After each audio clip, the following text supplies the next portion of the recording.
ठीक। तो बच्चे लोग हम लोग क्या बना रहे हैं, जेई एडवांस से क्वेश्चन काइनेमेटिक्स 1D और 2D के, ठीक है, पीवाईक्यूज। चलो चालू करते हैं। तो पहला क्वेश्चन में क्या दिया है, a person of height 1.6 metre is walking away from a lamp post of height 4 metre. मतलब आपके पास एक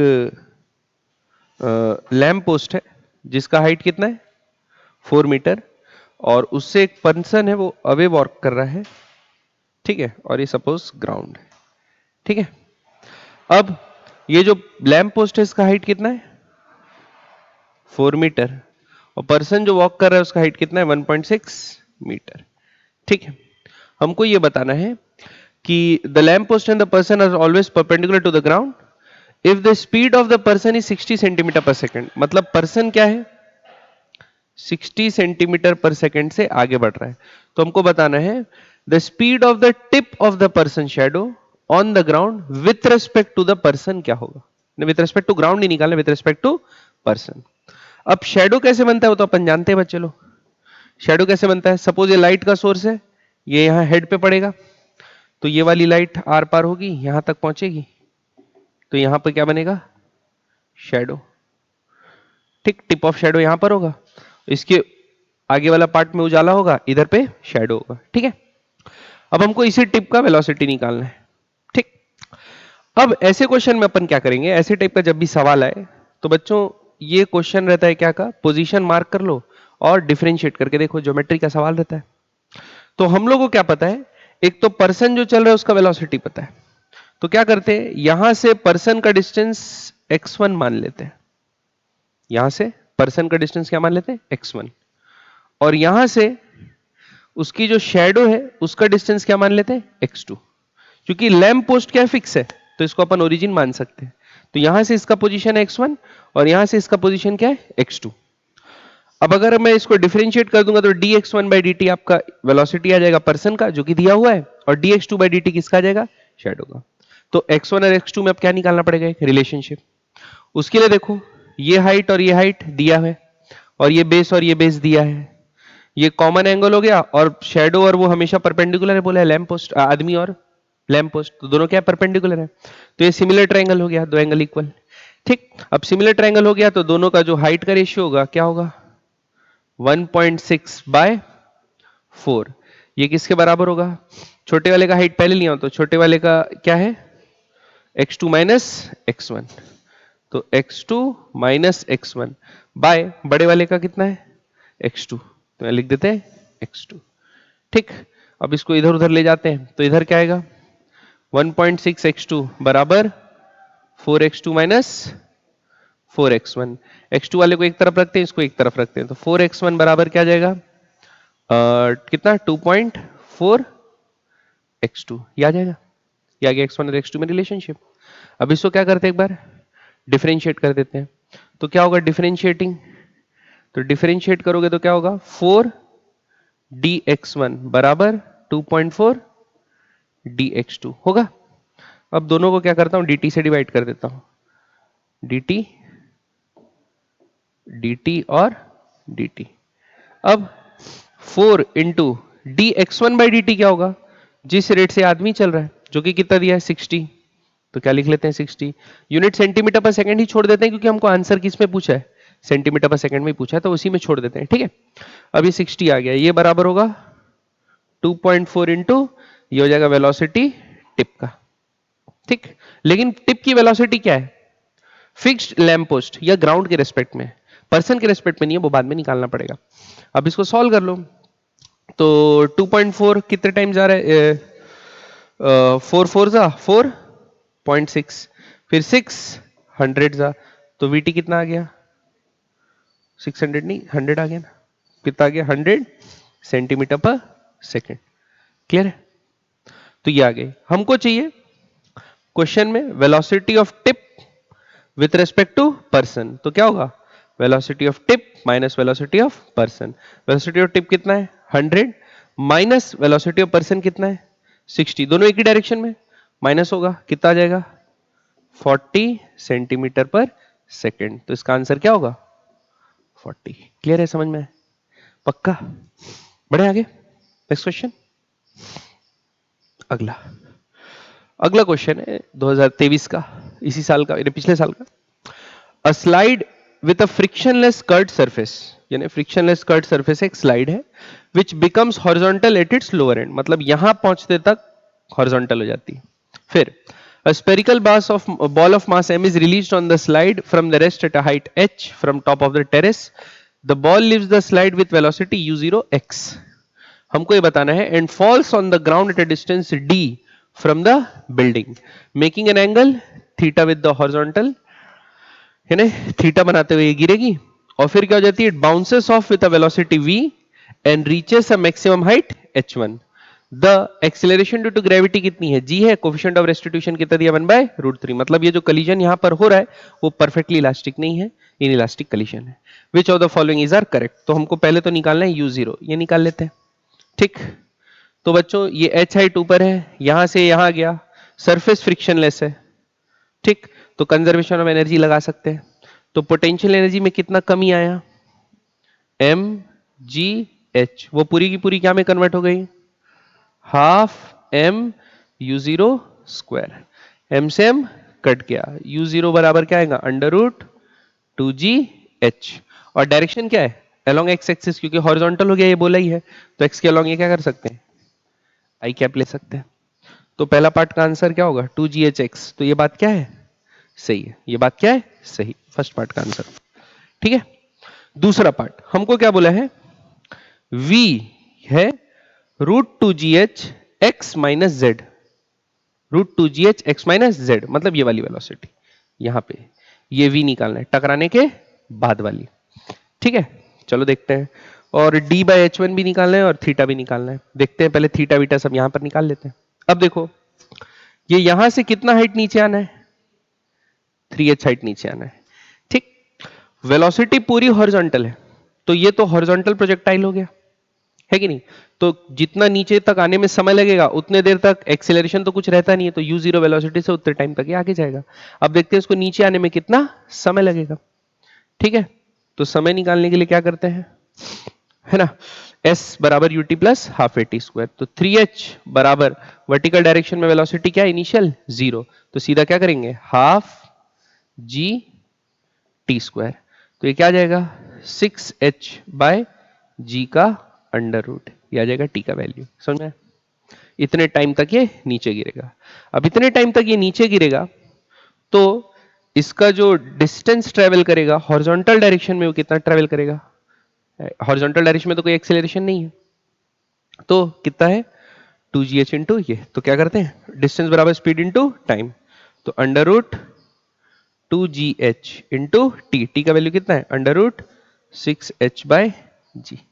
क्लियर है, ये रूट जी से रूट जी कैंसल हो गया और ये डिस्टेंस कितना आ जाएगा, कितना, 6 2 12 हो गया, तो √12h बाहर है ना, √12h, ये समझ में आया. तो ये डी डिस्टेंस आ गई, ये कितनी है, √12h. ठीक है, अब थीटा निकाल लेते हैं. तो v वेलोसिटी जो दिया बच्चों टप्पा खाने के बाद दिया हुआ, और ध्यान देना ये z बोला है और ये x बोला है, यानी वर्टिकल को z बोला है ना कि x बोला है. ठीक है, अब देखो यहां टप्पा खाता है, तो देखो वेलोसिटी इस तरफ जो हॉरिजॉन्टल वेलोसिटी है वो तो चेंज नहीं होगी, वो कितनी रहेगी, √2gh ही रहेगी, उस पर कोई चेंज होने वाला नहीं है. टकराने से जस्ट पहले h हाइट तक नीचे गिरा है तो इसकी डाउनवर्ड कुछ वेलोसिटी होगी, वो डाउनवर्ड वेलोसिटी निकाल लेते हैं. वो डाउनवर्ड वेलोसिटी निकालेंगे तो कितनी होगी, ऐसा निकालते हैं, इस तरफ नया उसमें, है ना. तो कितना डिस्टेंस गिरा है बच्चों, वो 3h डिस्टेंस गिरा है, और यहां पर y डायरेक्शन में वेलोसिटी इनिशियल क्या थी, 0, तो यहां y डायरेक्शन में अपने को वेलोसिटी निकालनी है. ठीक है, तो क्या होगा, vy बराबर u जो 0 थी प्लस a इंटू टी, और t का वैल्यू क्या था, अंडर रूट 6h बाय जी, यही आया था. तो वेलोसिटी कितनी हो गई, अंडर रूट 6gh, ये हो गई वेलोसिटी, ये टकराने के पहले की. अब देखो बॉल आई ऐसे और टकराई, ये वाली वेलोसिटी है अंडर रूट 6gh और ये वाली वेलोसिटी अंडर रूट 2gh. अब यहां जो कलीजन हो रहा है वो कैसा है, इन इलास्टिक, कलिजन जो हो रहा है वो कैसा हो रहा है, इन इलास्टिक। अब कलिजन इन इलास्टिक का मतलब कि कोफिशिएंट ऑफ रेस्टिट्यूशन है, तो क्या होगा, ये तो बॉल जैसे यहां पर टकराई तो ये बन जाएगा कॉमन टेंजेंट, तो इसके अलोंग वेलोसिटी का कोई चेंज नहीं होगा। वेलोसिटी का चेंज हमेशा किसके अलोंग होता है, कॉमन नॉर्मल के अलोंग। तो यहां पर क्या लिख सकते हैं, कोफिशिएंट ऑफ रेस्टिट्यूशन बराबर वेलोसिटी ऑफ सेपरेशन, ग्राउंड तो सेपरेट हो नहीं रहा, टकराने के बाद सपोज इसकी वेलोसिटी क्या हो जाती है, v हो जाती है, तो velocity of separation by velocity of approach, approach कितनी थी 6gh, क्लियर बात। तो E का वैल्यू कितना दिया है 1/√3, तो एक V बराबर क्या हो जाएगा √2gh हो जाएगा ये भी, लेकिन कहां, अपवर्ड, कहां, अपवर्ड, क्लियर बात। तो ये प्लस z लेंगे ना, डायरेक्शन अगर चाहिए तो z यूनिट वेक्टर। तो अगर आपको v वेक्टर चाहिए वेलोसिटी आफ्टर टकराने के बाद, ये पूछा है ना वेलोसिटी, ये तो क्या होगा √2gh x unit vector plus z unit vector.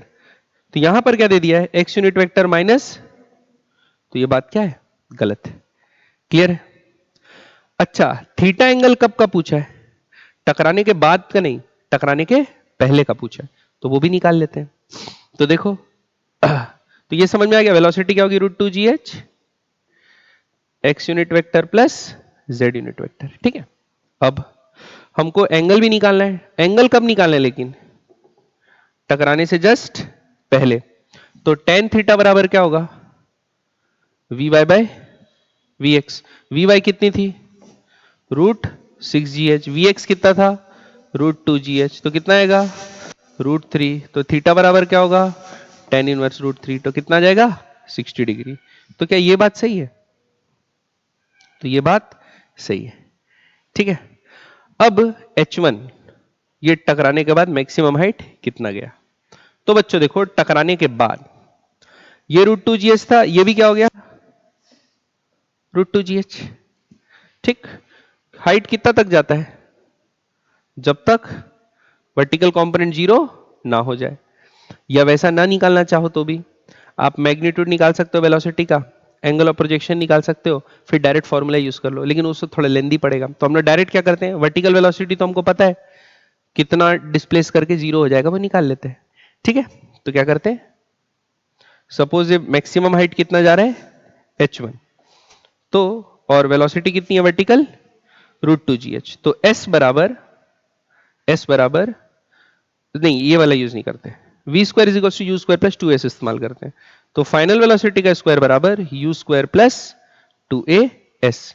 तो फाइनल वेलोसिटी कितनी होनी चाहिए 0, मैक्सिमम हाइट पे क्या हो जाती है 0, इनिशियल वेलोसिटी क्या है 2gh, वर्टिकल डायरेक्शन वाली लेना है, प्लस की माइनस, माइनस एक्सेलरेशन क्योंकि डाउनवर्ड है, तो 2g इंटू h, तो ये h तो अपने को पता नहीं है, ये h1 है ना, ठीक है h1, तो ये इस तरफ आएगा तो क्या हो जाएगा h1 बराबर h के ही आ जाएगा, h1 बराबर क्या आ गया h, ये समझ में आएगी नहीं, h1 बराबर क्या हो गया h।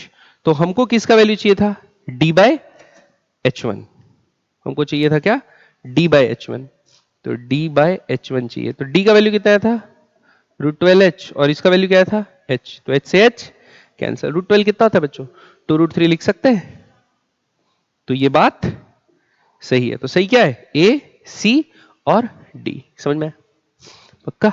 तो इसमें कलीजन भी लग रहा है, centre of mass, centre mass तो नहीं, कलीजन लग रहा है, और बाकी कंजर्वेशन ऑफ एनर्जी भी लग रहा है, काइनेमेटिक्स भी लग रहा है, ठीक है, मिक्सचर है सब क्वेश्चन। बढ़े आगे, चलिए अगला क्वेश्चन। अगला क्वेश्चन क्या बोला है, a projectile is thrown from a point O on the ground. तो एक पॉइंट O है, ग्राउंड से अपन क्या कर रहे हैं प्रोजेक्टाइल थ्रो कर रहे हैं at an angle 45 degree from the vertical, कितना एंगल वर्टिकल से 45 डिग्री, मतलब हॉरिजॉन्टल से भी 45 डिग्री होगा, है ना, विद द स्पीड कितना 5√2। अब the projectile eight the highest point of its trajectory, अब ये प्रोजेक्टाइल कैसे जाता है, ऐसा जाता है ना, लेकिन हाईएस्ट पॉइंट ऑफ ट्रेजेक्टरी में क्या हुआ splits into 2 equal parts, 2 equal part, मतलब अगर m मास का था तो m/2 और m/2 2 इक्वल पार्ट्स में टूट गया। One part fall vertically downward to the ground, 0.5 second after splitting. एक जो पार्टिकल है वो कहां गिर गया, ग्राउंड में गिर गया। कितना समय लिया, 0.5 सेकेंड लिया, जस्ट वर्टिकली डाउनवर्ड, मतलब कोई हॉरिजॉन्टल वेलोसिटी उसको नहीं मिली, सीधा सीधा नीचे आ गया। ठीक है। The other part t seconds after the splitting falls to the ground at a distance x meter, falls to the ground at a distance x meter, यानी यहां से कितना गया, x मीटर। ठीक है। अब हमको क्या बताना है, from the point O the acceleration due to gravity 10 लेना है हमको, t और x का वैल्यू निकालना है। देखो सबसे पहले ये तो वो वाला है ना, प्रोजेक्टाइल के बीच में बॉम्ब फट जाता है वाला। ठीक है। अब आप देखो हाईएस्ट पॉइंट पे, हाईएस्ट पॉइंट पे सिर्फ कौन सी वेलोसिटी होती है, हॉरिजॉन्टल। वर्टिकल वेलोसिटी क्या होती है, जीरो, तभी तो उसको हाईएस्ट पॉइंट बोलते हैं। ठीक, उसके बाद ऑब्जेक्ट नीचे आना चलता है, वेलोसिटी कम होती है कम होती है कम होती है, जीरो हो जाती है हाईएस्ट पॉइंट पे। अब दूसरा पार्टिकल वर्टिकली नीचे गिर गया, दूसरा पार्टिकल डायरेक्ट क्या गया, वर्टिकली नीचे गिर गया। इसका मतलब क्या है कि अगर वेलोसिटी जीरो थी, अगर क्या थी, वेलोसिटी जीरो, यानी टकराने से पहले, तो एंगुलर मोमेंटम, एंगुलर बोलता हूं क्या, लीनियर मोमेंटम क्या रहेगा, कंजर्व्ड रहेगा, क्या के बाद, एक्सप्लोजन के बाद भी। तो क्या हुआ, अगर यहां पर वेलोसिटी वर्टिकल डायरेक्शन में जीरो थी, तो टकराने के बाद दोनों की वेलोसिटी का सम भी क्या होगा। अब एक के बारे में बोल दिया है कि ये फ्री फॉल होता है जीरो वेलोसिटी से, फ्री फॉल हो रहा है ना, वहां से वर्टिकली नीचे आ गया, मतलब उसको एक तो हॉरिजॉन्टल वेलोसिटी भी कुछ नहीं मिली और वो वर्टिकली कहां आ गया, नीचे आ गया। ठीक है। अब अगर वो वर्टिकली नीचे आ गया तो दूसरे वाले ऑब्जेक्ट को देखो, इनिशियल वेलोसिटी तो जीरो थी, वर्टिकल डायरेक्शन में जीरो थी, अब पहले वाली की जीरो है तो दूसरे वाले की भी क्या होगी, जीरो ही होनी चाहिए, कंजर्वेशन ऑफ मोमेंटम। भाई दूसरे वाली की कुछ थोड़ी हो जाएगी वर्टिकल वेलोसिटी, तो दूसरे का भी वर्टिकल वेलोसिटी जीरो है, तो उसको भी जमीन में आने में कितना समय लगेगा, 0.5 सेकेंड ही लगेगा। तो इसका आंसर टी का कितना होगा, 0.5 सेकेंड। ये बात समझ में आई कि नहीं आई।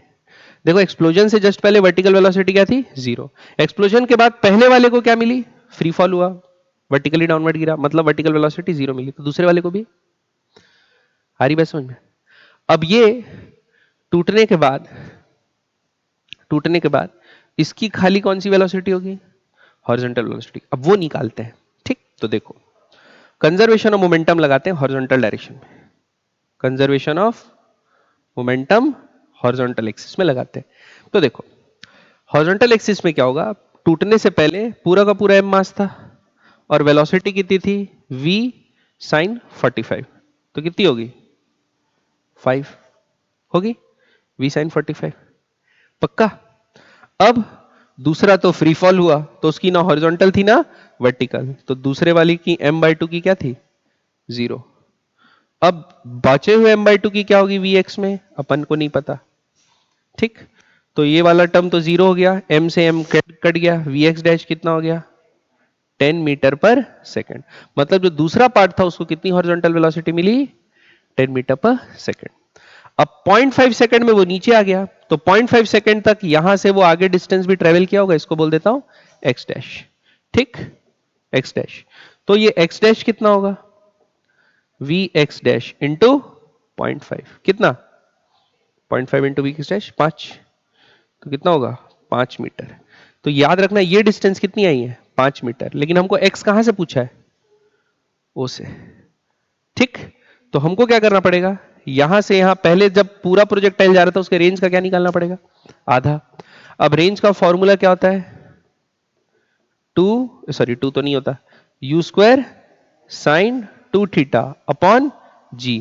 तो u का स्क्वायर क्या हो जाएगा, 5√2 का स्क्वायर, 25 2 जा 50, 50 साइन 2 थीटा, 45 का डबल 90, साइन 90 क्या होता है 1 अपॉन जी का वैल्यू 10। तो आंसर क्या है, 5 मीटर।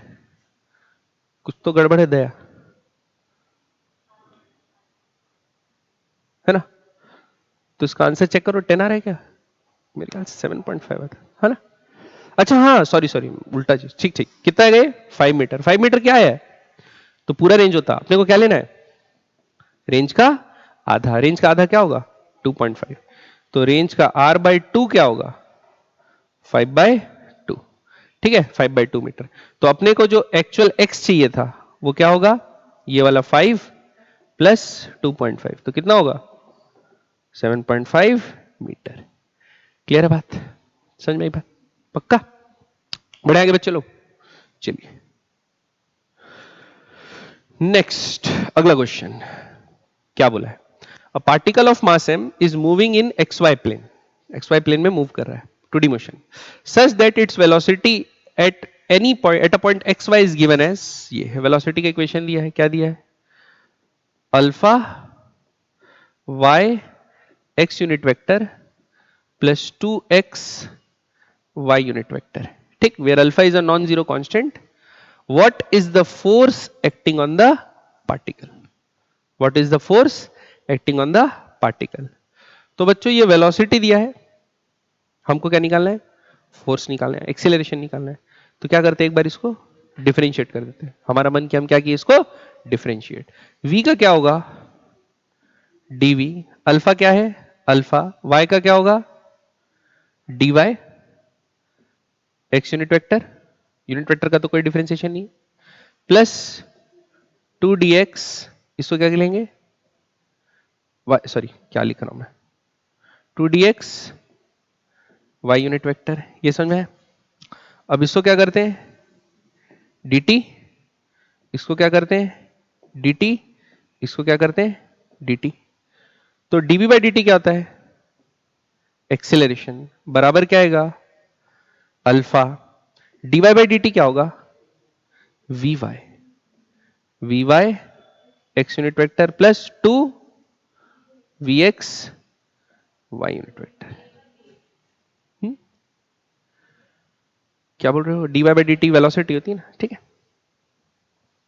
कुछ भी, ठीक है. समझ में आया कि नहीं है? अब हमको क्या चाहिए? एक्सीलरेशन चाहिए, किसके टर्म्स में? y और x के टर्म्स में, ना कि इसके टर्म्स में, ठीक. अब यहां पर देखो, यहां से आप vx को क्या बोल सकते हैं?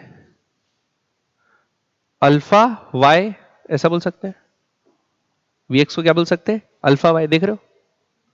और vy को क्या बोल सकते हो? 2 अल्फा x बोल सकते हो कि नहीं बोल सकते? अब इसको क्या करते हैं, यहां पर सब्स्टिट्यूट करते हैं, तो a का वैल्यू क्या आएगा? अल्फा, ठीक. और यहां से अपन सब्स्टिट्यूशन बनाएंगे तो क्या आ जाएगा? vy की जगह क्या लिखेंगे? 2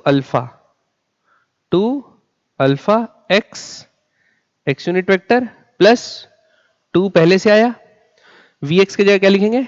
अल्फा y यूनिट वेक्टर, ये आया. अब अल्फा अल्फा 2 अल्फा क्या ले लो कॉमन, तो a बराबर क्या आ गया? 2 alpha square x unit vector plus y unit vector. ये समझ में आया? तो ऑप्शन कौन सा? अच्छा ये a आया है. अब इसमें दोनों तरफ क्या कर दो? m और m, तो क्या जाएगा? f. तो 2m अल्फा स्क्वायर और यही वाला टर्म, ठीक है. तो 2m अल्फा स्क्वायर, ये ऑप्शन ए. क्लियर है? सिंपल था, एक बार डिफरेंशिएट कर दिए, ठीक है. लेकिन हमको आंसर किसके टर्म्स चाहिए था? एक्स और वाई के टर्म्स में चाहिए था, पोजीशन के टर्म्स में चाहिए था. तो अपन क्या किए? वीएक्स वीवाई तो कंपेयर कर लो, यहां से ये वीएक्स है और ये वीवाई है, कंपेयर करके डाल दो, ठीक है. समझ में आई बात? बढ़े आगे. चलिए अगला क्वेश्चन. नेक्स्ट क्या बोला है? A projectile is fired from a horizontal ground with speed v and projection angle theta. ये ग्राउंड है, v at an angle theta, अपने क्या किया? प्रोजेक्ट किया. When the acceleration due to gravity is g, acceleration due to gravity हमारी क्या दे दी है? g. बहुत बढ़िया, ठीक है. अब क्या बोला? The range of the projectile is d. Actual range कितना है प्रोजेक्टाइल का? d. मतलब अगर ये ऐसी हिसाब से चलता रहता तो रेंज कितना आता? d आता. बढ़िया. फिर if at the highest point in its trajectory the projectile enters a different region where the effective acceleration due to gravity is इतना. मतलब क्या हुआ कि जब हाईएस्ट पॉइंट पे था, मतलब आधा जर्नी कर लिया है ना, तो इधर एक नया रीजन है, इधर क्या है? एक नया रीजन है जहां जी डाउनवर्ड्स नहीं लग रहा है. कितना लग रहा है? जी बाय 0.81 की 081 0.81, जी बाय 0.81 डाउनवर्ड्स लग रहा है. अब हमको बताना है रेंज न्यू डी डैश कितना होगा, डी के टर्म्स में डी डैश कितना होगा, नया रेंज, ठीक है. तो अपन ये देखते हैं। तो बच्चों यहां से यहां तक तो d/2 लिख सकते हैं अपने को, और कोई चिंता का बात नहीं। यहां से यहां तक क्या होगा, d/2 होगा। तो d/2 में प्लस करना है ये पार्ट, ठीक है, बढ़िया। चलो सबसे पहले निकाल लेते हैं मैक्सिमम हाइट कितना ऊपर गया होगा, निकाल लेते हैं। तो बताओ हाइट का फॉर्मूला क्या होता है, u square sine square theta upon 2g की जी, है ना, u square sine square theta upon 2g, ठीक है। तो ये आ गया उसका मैक्सिमम हाइट, तो ये इतनी हाइट पे होगा, ठीक। इसको ऐसा लिख लेते हैं v square sine square theta upon 2g, है ना, ये h आ गया। इसको लिख लो क्वेश्चन नंबर 1। अब d बराबर क्या लिख सकता हूं, u square sine 2 theta upon g, ये लिख सकता हूं क्योंकि d के टर्म्स में निकालना है ना, तो ये लिख लिया, क्लियर है। अब हाइट इतना है, अब इसको नीचे आना है, क्या आना है, नीचे। तो हॉरिजॉन्टल वेलोसिटी सिर्फ रहता है, वर्टिकल वेलोसिटी क्या रहता है, 0। अब ग्रेविटी चेंज हुई है तो हॉरिजॉन्टल वेलोसिटी में तो कोई फर्क नहीं पड़ना है, फर्क किस पे पड़ना है, वर्टिकल वेलोसिटी। तो भाई कितना टाइम लगेगा नीचे आने में, निकाल लेते हैं। भाई जितना टाइम नीचे आने में लगेगा हॉरिजॉन्टल वेलोसिटी से उतना मल्टीप्लाई कर देंगे, कर देंगे। तो देखते हैं नीचे आने में टाइम कितना लगेगा वो निकालते हैं, ठीक है। अब नीचे आने में टाइम कितना लगेगा निकालते हैं, t बराबर अच्छा पूरा फॉर्मूला लिखते हैं। तो क्या लिखेंगे, h, डिस्टेंस कितना नीचे आना है, h बराबर u तो 0 है, हाफ a t स्क्वायर, तो हाफ इंटू जी डैश लिखेंगे, क्या लिखेंगे, g dash into T square. ये समझ में आया। तो ये क्या होगा, 2h बाय जी डैश का अंडर रूट, ये आ जाएगा t का वैल्यू। तो t का वैल्यू निकाल लेते हैं, ऐसे ही रख देते हैं, अभी क्या ही, अभी ऐसे ही रख देते हैं, या डाल देते हैं, वैल्यू बोल रहे हो तो आप लोग इतना गुस्सा हो रहे हो तो ठीक है। तो 2 इंटू एच की जगह क्या डालेंगे, क्या है, u square sine square theta upon 2g, ठीक। ये h की जगह आ गया, और g डैश की जगह क्या डालेंगे, g बाय 0.81, तो 0.81 कहां चले जाएगा, ऊपर, ये आएगा वैल्यू। ये वाला 2 से ये वाला 2 कैंसिल हो गया, ठीक। अब नीचे देखो, u sine theta by g बाहर आ जाएगा, तो क्या लिखते हैं, u sine theta by g into 0.81, तो 9/10 लिख सकते हैं आप, 0.9, तो मैं अभी 9/10 लिख के बाहर निकाल लेता हूं, ठीक है। ये समझ में आ गया, ये क्या आ गया, टाइम, ठीक। अब इतने समय तक ये नीचे आया, उतने समय तक ये हॉरिजॉन्टल वेलोसिटी से आगे बढ़ेगा। इसकी हॉरिजॉन्टल वेलोसिटी क्या है, v cos theta, horizontal velocity क्या है, v cos थीटा, ठीक है। तो वो लिख लेते हैं। अच्छा ये सब v जो है वो u है ना, u जो है वो v है, समझ रहे हो ना। अगला, तो डिस्टेंस जो चलेगा, आधा डिस्टेंस, उसको बोल देते हैं x, बराबर क्या होगा, t into v cos theta. t का वैल्यू कितना है, 9/10 u साइन थीटा, u नहीं, क्या, v साइन थीटा लेना, v sine theta v cos theta by g था ना, बस ये था, यह था, और ये v कॉस थीटा है, मल्टीप्लाइड है, ठीक है। तो इसको क्या लिख सकते हैं बच्चों, ऊपर 2 मल्टीप्लाई करते हैं, नीचे 2 मल्टीप्लाई करते हैं, तो 2v sine theta cos theta क्या हो जाएगा, साइन 2 थीटा, तो क्या लिखेंगे, 9/20g into v square sine 2 theta. ये समझ में आ रहा है, पक्का। अब इसको क्या लिख सकते हैं, देखो 9/20 v square sine 2 theta upon g को क्या लिख सकते हैं, डी लिख सकते हैं। तो इसको क्या लिखे, डी, क्या लिख दिए, डी, तो ये एक्स आ गया। तो नया रेंज कितना आएगा, d/2 प्लस 9/20 डी, कितना आएगा। तो d कॉमन आ गया, क्या बचा, 20 एलसीएम आ गया, 20 कितना जा, 10 जा, तो ऊपर क्या आएगा, 10 प्लस इसके ऊपर तो 9, तो कितना आएगा, 19/20 डी। क्लियर है।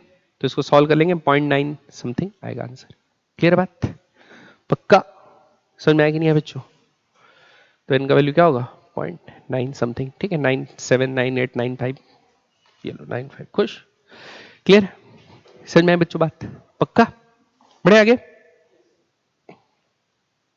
अगला यही है ना, अगला क्वेश्चन डबल हो गया क्या? ओ माय गॉड, चलिए अगला क्वेश्चन। अब इसमें इलेक्ट्रिक फील्ड यूज हो रहा है, आप लोग 11वीं के बच्चे हो तो इलेक्ट्रिक फील्ड नहीं पढ़े हो, लेकिन घबराना मत। इलेक्ट्रिक फील्ड के कारण फोर्स लगता है, E इंटू क्यू आपको पता है ना? तो वो कॉन्सेप्ट इस्तेमाल होगा, और फोर्स के कारण एक एक्सीलरेशन, तो नॉर्मल मैकेनिक्स लगेगा, ज्यादा कुछ नहीं, ठीक है? देखो, a uniform electric field -400√3, minus y direction मतलब डाउनवर्ड दी हुई है, कितनी? Newton per coulomb, is applied in a region. देख रहे हो, न्यूटन पर कूलम, मल्टीप्लाई करोगे क्यू तो कूलम कूलम कटेगा, न्यूटन आ जाएगा force. Is applied in a region, a charge particle of mass m carrying a positive charge q, carrying a positive charge q is projected in the region with initial speed of इतना दे दिया है 2√10 10 का power 6 metre पर second, the particle is aim to hit a target at t 5 metre दूर, मतलब projectile होकर ऐसा आके टकरा जाना है इसको, रेंज 5 होना चाहिए from its entry point into the field as shown symmetrically in the figure. Take q by m का वैल्यू कितना दे दिया है? 10 का पावर 10, देन हमको बताना है the particle will hit t if projected N angle 45 degree, मैंने प्रोजेक्शन एंगल निकालना पड़ेगा, थीटा का वैल्यू पता नहीं है अपने को। दूसरा, the particle will hit t projected angle is either 30 और 60, ये भी देख लेंगे। तीसरा, time taken by particle to hit t could be इतना एंड इतना, और time taken by particle hit t is इतना, ऐसे दिया। टाइम ऑफ फ्लाइट और थीटा निकालना है बच्चों हम लोग, ठीक है? चलिए देखते हैं। तो देखो, सबसे पहले पार्टिकल के लिए, अगर पार्टिकल ग्रेविटी फ्री स्पेस में, यानी ग्रेविटी वाले में रहता, खाली कोई इलेक्ट्रिक फील्ड वगैरह नहीं रहता, उसमें कोई चार्ज नहीं रहता, तो फिर तो हम लोग रेंज का डायरेक्ट फॉर्मूला लगाते, लेकिन अभी लगा नहीं सकते अभी, क्योंकि इसको जो फोर्स लग रहा है वो अलग लग रहा होगा। अच्छा, अब ये चार्ज कैसा है? पॉजिटिव, और इलेक्ट्रिक फील्ड किस डायरेक्शन में? डाउनवर्ड डायरेक्शन में, है ना? तो पॉजिटिव चार्ज को जिस तरफ इलेक्ट्रिक फील्ड होती है उसी डायरेक्शन में फोर्स लगता है, ठीक? तो इलेक्ट्रिक फील्ड के कारण एक फोर्स लग रहा होगा डाउनवर्ड, तो इलेक्ट्रिक फोर्स कितनी होगी? इलेक्ट्रिक फील्ड इंटू क्यू, ये समझ में? तो इलेक्ट्रिक फील्ड के कारण एक्सेलरेशन कितना होगा? E क्यू बाय एम होगा, है ना? तो ये एक एक्स्ट्रा एक्सेलरेशन लग रहा है, जी भी डाउनवर्ड है और ये एक एक्स्ट्रा एक्सेलरेशन डाउनवर्ड लग रहा है। कहां लग रहा है? ये डाउनवर्ड। तो जी इफेक्टिव क्या हो गया? E q by m plus g, ये समझ में आया? जी का वैल्यू क्या लेने बोला है? कुछ लेने नहीं बोला, अपन 10 लेंगे, ठीक है? जी इफेक्टिव ये आ गया। तो अब सारे जो फॉर्मूले होंगे रेंज वेंज बाकी सब में सिर्फ क्या लगेगा? जी इफेक्टिव लगेगा, जी की जगह जी नहीं लगेगा, क्या लगेगा? जी इफेक्टिव, ठीक? तो इसकी वैल्यू चाहे तो अपन निकाल सकते हैं। ई का वैल्यू कितना दिया बच्चों? -400√3, तो -400√3 बाय क्यू, क्यू का वैल्यू तो दिया नहीं है, लेकिन क्यू बाय एम दिया है, कितना? 10 का पावर 10, तो यहां क्या ले लेते हैं? 10 का पावर 10 इंटू, सॉरी, प्लस जी 10। अब देखो एक चीज बढ़िया, ये कितना बड़ा वैल्यू है और इसमें 10 जोड़ दे रहे हैं, तो नेग्लेक्ट कर देते हैं, हटा दिए, तो क्या लिखेंगे? -400√3, अच्छा ये भी माइनस होगा लेकिन नेग्लेक्ट कर देंगे तो क्या आएगा? इंटू 10 का पावर 10, ये समझ में आ गया? इसी को हम लोग को क्या ले लेना है? जी, क्लियर? पक्का? अब हमको रेंज का फॉर्मूला निकालना है। क्या निकालना है? आर। आर बराबर क्या होता है? U square sine 2 theta upon g effective, ठीक? तो रेंज अपनी कितनी होनी है क्वेश्चन के हिसाब से? 5 मीटर होनी है। रेंज कितनी होनी है? 5 मीटर। तो यू स्क्वायर, यू कितना दिया है? कहीं तो दिया था, कुछ तो दिया था, ये है ना, 2 का स्क्वायर 4, 10 का स्क्वायर √10 का स्क्वायर 10, तो 40 कितना आएगा? 40 इंटू 10 का पावर 12 साइन 2 थीटा, ये तो वैल्यू अपने को निकालना है, अपॉन जी इफेक्टिव कितना लेंगे? -400, माइनस प्लस ही ले लो, अपने को तो मैग्नीट्यूड चाहिए, 400√3 इंटू 10 का पावर 10, ठीक है? तो देखो 10 का पावर 10 से ये कटा, कितना बच जाएगा? 10 का पावर 2, 2 जीरो कट गया, पूरा 10 गायब हो गया, 4 कितना था? 10 जा हो गया, 5 कितना जा, 2 जा हो गया। ठीक, तो साइन 2 थीटा का वैल्यू कितना आया, साइन 2 थीटा का वैल्यू आया √3/2। ठीक, तो थीटा का वैल्यू इससे क्या जाएगा, 30 डिग्री। 2 थीटा का वैल्यू 60 आ गया, तो थीटा कितना आ गया, 30 डिग्री। लेकिन हमको एक कॉन्सेप्ट पता है, क्या कॉन्सेप्ट, कि कॉम्प्लीमेंट्री एंगल्स के लिए रेंज क्या होता है, सेम। भाई अगर आप एंगल छोटा लोगे तो भी ऐसा पहुंचता है, एंगल बड़ा लोगे तो भी रेंज क्या होता है, सेम। टाइम ऑफ फ्लाइट अलग अलग रहता है, लेकिन रेंज क्या रहता है, सेम। तो 30 से फेंकोगे तो भी हिट करेगा उसको, 60 से फेंकोगे तो भी हिट करेगा। हरी बस में तो प्रोजेक्शन एंगल क्या हो सकता है, 30 या 60। अब 30 के हिसाब से एक टाइम पीरियड अलग आएगा, 60 के हिसाब से एक टाइम पीरियड अलग आएगा। हरी बात समझ में, 30 के हिसाब से टाइम पीरियड अलग आएगा, 60 के हिसाब से टाइम पीरियड अलग आएगा। तो ऐसे डायरेक्ट टिक नहीं करना है, पहले लगा के चेक कर लेना है, ठीक है, क्योंकि वैल्यू सब अलग अलग दी है। ठीक है, अब एक बार लगा के चेक कर लेते हैं। तो देखो, तो क्या लगाते हैं, time of flight. Time of flight क्या रहता है, 2u साइन थीटा अपॉन जी, यही रहता है। तो एक बार निकाल लेते हैं, 2u, u का वैल्यू कितना था, 4√10, नहीं 2√10, क्या था, 2√10 था ना, 2 इंटू 2√10 इंटू 10 का पावर 6 इंटू साइन, साइन 60 ले लेते हैं, डिवाइड बाय जी। जी का वैल्यू कितना आएगा बच्चों, 400√3 इंटू 10 का पावर 10। क्लियर। तो अपन को 10 का पावर से मतलब नहीं, अपन सामने का वैल्यू क्या रहेगा बस देख लेते हैं। साइन 30 की जगह क्या लिख सकते हैं, √3/2। ये √3 से √3 कट गया, ये 2 से ये 2 उड़ गया। ठीक है, और कितना आएगा ये 2 से ये जाएगा 200, 2 से कितना गया 200, और कुछ बचा कटने के लिए नहीं। अब ये 10 का पावर 10 से कटा, तो ये कितना जाएगा 10 का पावर -4, कितना जाएगा 10 का पावर -4। हमको माइक्रो सेकंड चाहिए, तो ये 200 को काटते हैं और यहाँ क्या लिख देते हैं, 10 का पावर -6। तो ये माइक्रो सेकंड तो हो गया, 10 का पावर -6 हो गया, तो माइक्रो सेकंड हो गया। इधर क्या बचा है, √10/2, क्या बचा है, √10/2। आ रही बात समझ में, तो √10/2 कितना हो गया, √5/2 माइक्रो सेकंड। ठीक है, पक्का समझ में आया। तो ये तो गलती हो गया, ये आ गया √5/2। अब एक बार खुद सोचो, √3 कटेगा नहीं, अगर साइन 30 के लिए 1/2 लेंगे, √3 कटेगा नहीं, तो यही आ जाएगा। सॉल्व करने की जरूरत है नहीं, तो आंसर क्या होगा, बी और सी। समझ में आया बात, यहां पर √3 कटेगा नहीं ना, ये √3 यहां पर रहेगा ही नहीं, 1/2 रहेगा, तो √3 नहीं कटेगा, तो ये √3 भी नीचे रहेगा, तो 5/√6 आ जाएगा। ठीक है, समझ में बात, बढ़िया आगे बच्चों, पक्का। चलिए अगला ये क्वेश्चन, क्या निकालते हैं अगला क्वेश्चन। ठीक, मैं रिकॉर्डिंग चालू किया, गली मत। A ball is projected from the ground at an angle 45 degree, बढ़िया बात है। कितना angle, 45 degree, horizontal surface. It reaches a maximum height of 120 metre, बहुत बढ़िया। कितना हाइट रीच करता है, 120 metre, and returns to the ground, and returns to the ground, बहुत बढ़िया, मजा आ गया। अब ग्राउंड रिटर्न करने के बाद क्या होता है, upon hitting the ground for the first time it loses half of its kinetic energy. Half kinetic energy क्या करता है, लूज कर देता है। Immediately after the bounce the velocity of the ball makes an angle 30 degree with the horizontal surface. इसके साथ कितना angle बना रहा है, 30 डिग्री। हमको निकालना है the maximum height reach after the bounces. अब ये वाला एच कितना होगा अपने को निकालना है। ठीक, तो बच्चों एक चीज, यहां पे जो स्पीड है, वेलोसिटी नहीं, क्या बोल रहा हूं, स्पीड, वो स्पीड यहां पर टकराने से जस्ट पहले वही रहेगी, चेंज थोड़ी होती है। ठीक, तो कितने स्पीड से फेंके वो तो दिया नहीं है, उसके लिए अपने को क्या करना पड़ेगा, फॉर्मूला लगाना पड़ेगा।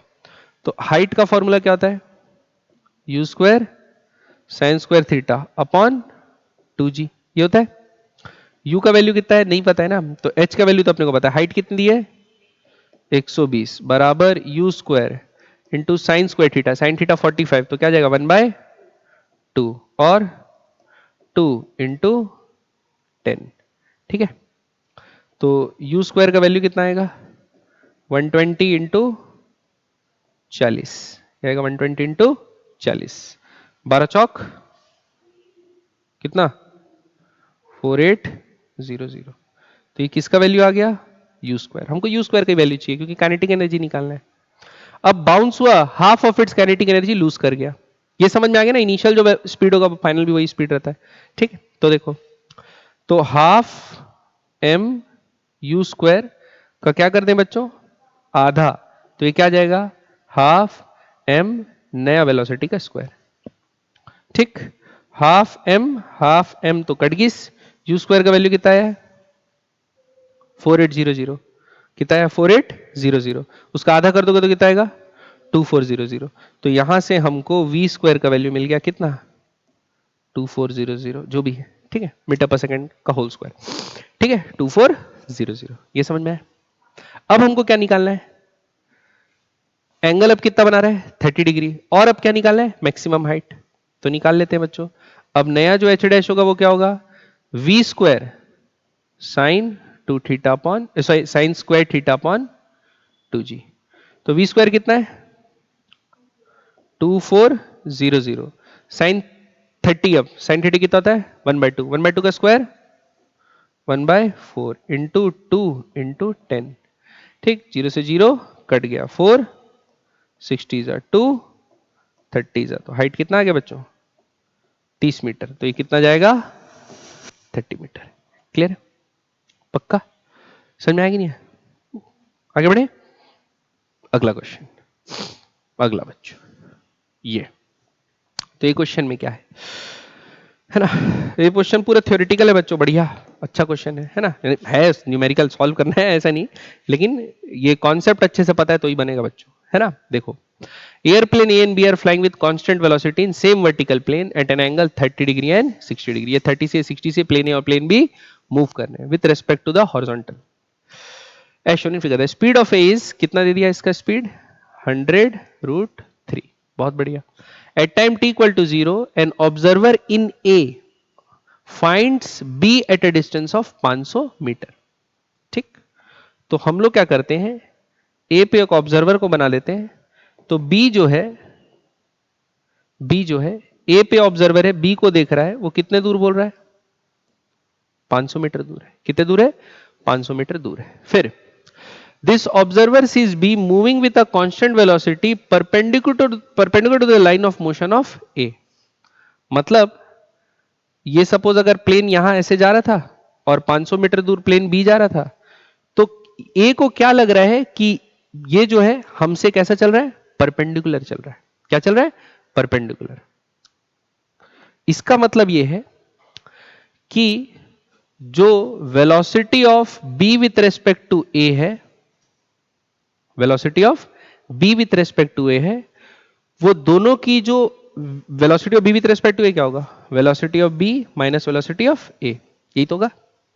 तो velocity of B with respect to A का अगर हम लोग दो कंपोनेंट कर देंगे, एक इसके अलोंग और एक इसके परपेंडिकुलर, एक ए के अलोंग, हॉरिजॉन्टल वर्टिकल के अलोंग नहीं, एक ए के अलोंग और ए के परपेंडिकुलर, तो अलोंग वाला कंपोनेंट क्या होगा सेम या जीरो।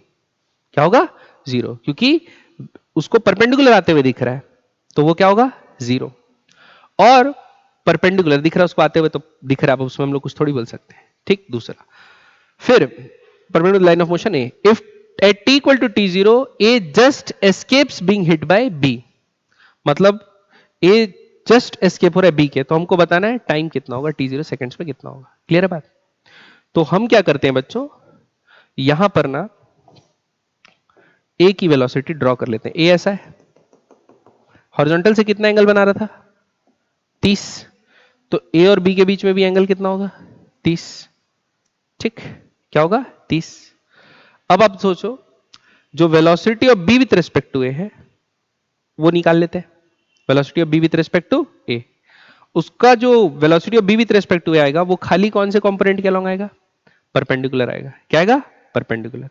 तो अपन क्या करते हैं बी का दो कंपोनेंट करते हैं, ये होगा VB cos 30 और ये क्या होगा VB sin 30, एक ए के अलोंग और एक के अक्रॉस। तो ए में जो ऑब्जर्वर है उसको बी कैसा लग रहा है उसके परपेंडिकुलर आते हुए, तो जो अलोंग वाला कंपोनेंट है जो ए का है वही वेलोसिटी बी का होगा कि नहीं होगा? तभी तो वी बी ए जो रेस्पेक्ट में दोनों का जो पैरेलल कंपोनेंट है अलोंग वाला वो दोनों क्या है? जीरो। दोनों तब दोनों क्या होगा? बराबर। तो वीबी का वेलोसिटी मैं ऐसे निकाल सकता हूं, वीबी कॉस 30 बराबर वी ए, और वी ए कितना है? 100√3। तो वीबी का वैल्यू कितना आएगा? 100√3 बाय कॉस 30 कितना होता है? √3/2। तो कितना आ गया? 200 मीटर पर सेकेंड। हरी बात समझे? पक्का क्लियर है? अब दोनों के बीच गैप कितने का है? 500 का। अब जब हमको ये मिल गया क्या, वीबी मिल गया, तो अब हम लोग ये भी वीबी साइन थीटा भी निकाल सकते हैं। तो परपेंडिकुलर कंपोनेंट क्या होगा? 200 इंटू साइन 30। तो वीबी का जो परपेंडिकुलर कंपोनेंट आएगा परपेंडिकुलर टू द मोशन वो कितना आएगा? 100 मीटर पर सेकेंड। और दोनों के बीच की डिस्टेंस गैप कितनी है? 500 मीटर। तो अगर दोनों को जस्ट टकराना होगा तो उसके लिए टाइम क्या होगा? टाइम बराबर, दोनों के बीच में रिलेटिव एक्सेलरेशन तो है नहीं, कांस्टेंट वेलोसिटी से मूव करें, तो टाइम क्या होगा? Distance by speed. तो दोनों के बीच का रिलेटिव डिस्टेंस कितना है? 500, और रिलेटिव स्पीड कितनी है? 100। तो कितना हो गया? 5 सेकंड। तो 5 सेकंड वो टाइम है, जस्ट दोनों एक दूसरे के पास आ रहे हैं या मिस कर रहे हैं, वही बाउंड्री कंडीशन है। तो इसका आंसर क्या होगा? 5 सेकंड। समझ में आया बात? पक्का? तो हमको यहां पर रिलेटिव वेलोसिटी का कॉन्सेप्ट यूज करना है। बोला क्या है? ये लाइन बहुत इंपॉर्टेंट है। क्या? The observer sees B moving with a constant velocity perpendicular to the line of motion of A. मतलब जो पैरेलल कंपोनेंट है वो रिलेटिव वेलोसिटी का जीरो है। पैरेलल वाला कौन सा कंपोनेंट? पैरेलल वाला। पैरेलल वाला कंपोनेंट जीरो होगा तो वीबी माइनस जो पैरेलल वाले वीबी का कंपोनेंट होगा वो अलोंग वी ए सेम होगा। तो वी ए का 100 था, 100√3, उसको वीबी से इक्वेट कर दिया। वीबी का अलोंग वाला कंपोनेंट क्या होगा? वीबी कॉस 30। आ रही बात समझ में? और परपेंडिकुलर वाला ये होगा, तो दोनों के बीच का गैप परपेंडिकुलर डिस्टेंस से कवर होगा। बी ए के रेस्पेक्ट में ऐसा पर ये ऐसा जा रहा है, ये ऐसा है, ये वाला कंपोनेंट दोनों का सेम हो गया तो कट गया। तो 500 मीटर 100 मीटर पर सेकंड से कहा गया? 100 मीटर पर सेकंड से कवर कर रहा है। तो कितना लगेगा? आ रही बात समझ में? आगे बढ़े? पक्का क्लियर है? अगला क्वेश्चन। अगला क्वेश्चन क्या बोला है? Ball is thrown from the ground at an angle theta with horizontal and with an initial speed of u0। बहुत बढ़िया। For the resulting projectile motion the magnitude of average velocity of the ball up to the point when it hits the ground for the first time is v1। यानी पहला बार यहां से आया तो average velocity क्या है? v1। यहां से आने के लिए एवरेज वेलोसिटी क्या है? v1। ठीक। फिर after hitting the ground the ball rebounds at the same angle but with a reduced speed. मतलब इनलास्टिक कलीजन हो रहा होगा, तो एंगल तो सेम है लेकिन अल्फा टाइम्स क्या होगी? वेलोसिटी कम। फिर दोबारा टकराए तो अल्फा स्क्वायर, तीबारा टकराए तो अल्फा क्यूब, ऐसा हो जा रहा है। तो m बार टकराए तो अल्फा का पार m टाइम्स कम हो जा रहा है। If the magnitude of average velocity of the ball for the entire duration is 0.8 v1, the value of alpha अपने को निकालना है। ठीक? कितना बार टप्पा खा रहा है? अपने को वैल्यू निकालना है किसका? चलिए देखते हैं निकाल के। तो देखो सबसे पहले तो एवरेज वेलोसिटी यहां के लिए v1 दे दिया है, दे दिया है। एवरेज वेलोसिटी निकालते हैं बच्चों, कैसे निकालेंगे? देखो एवरेज वेलोसिटी y डायरेक्शन में क्या होगा? u0 ऊपर u0 नीचे। इनिशियल एवरेज वेलोसिटी क्या निकालते हैं? u प्लस v/2, वो तो जीरो ही हो गया y डायरेक्शन में। और x डायरेक्शन में वेलोसिटी क्या होता है? कांस्टेंट। तो v1 बराबर क्या आप लिख सकते हो? g0 cos थीटा लिख सकते हो। ये समझ में आया कि नहीं आया? एवरेज वेलोसिटी क्या होगा? u0 cos theta. ठीक, चाहो तो ऐसा भी कर सकते हो, range by time of flight divide करके निकाल सकते हो, डिस्प्लेसमेंट बाय टाइम। ठीक है, लेकिन निकालने की जरूरत कि y में तो कोई डिस्प्लेसमेंट ही नहीं हो रहा ना, तो y डायरेक्शन का average velocity zero, x direction में ही, और x डायरेक्शन में वेलोसिटी जो है वो क्या है? कांस्टेंट है, तो वही होगा एवरेज वेलोसिटी। तो u0 cos थीटा बराबर क्या आ गया? v1।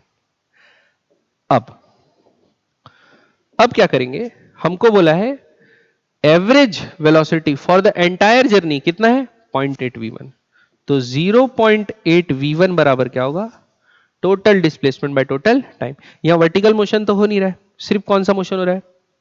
तो सपोज ये पहला रेंज था r1, फिर R2 फिर R3 एक्सेट्रा कितना तक, Rm तक चल रहा है, divided by total time, net displacement by total time. Time of flight क्या लगेगा, T1 plus T2 plus T3 etcetera कहां तक, Tm तक।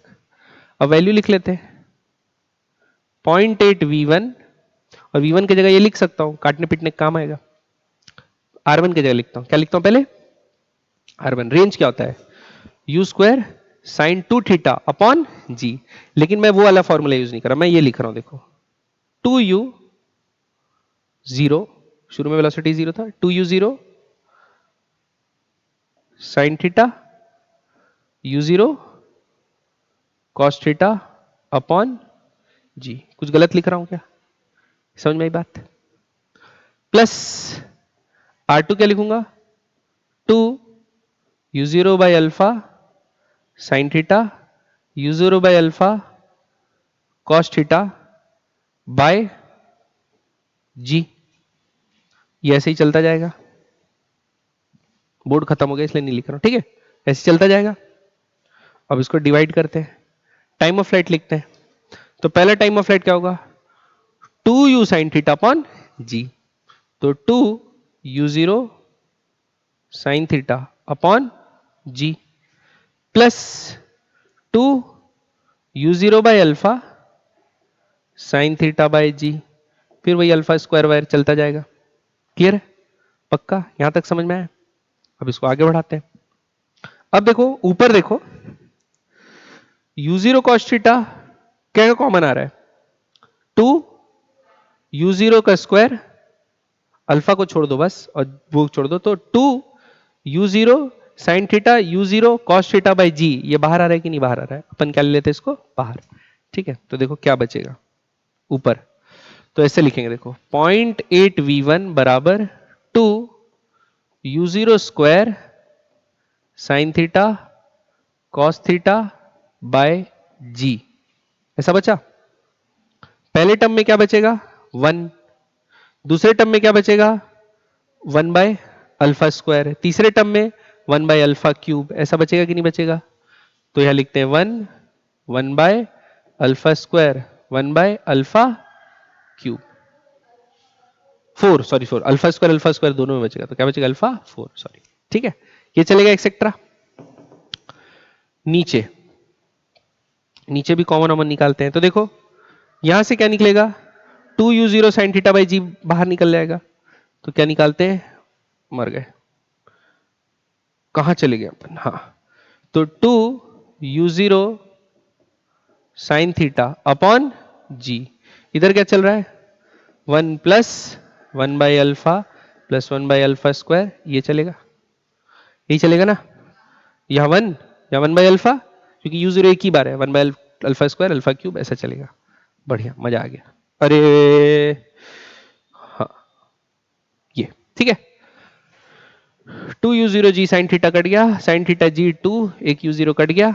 अब इधर 0.8 V1 है, तो इसको 0.8 U0 cos थीटा लिख सकता हूं V1 को, अभी सब्स्टिट्यूट किया था एवरेज वेलोसिटी के लिए, तो ये क्या हो जाएगा U0 cos थीटा अंदर क्या 1 plus 1 by alpha square plus 1 by alpha का पावर 4 एक्सेट्रा एक्सेट्रा, और यहां पर 1 plus 1 by alpha plus 1 by alpha square etcetera etcetera चल रहा है, ठीक है।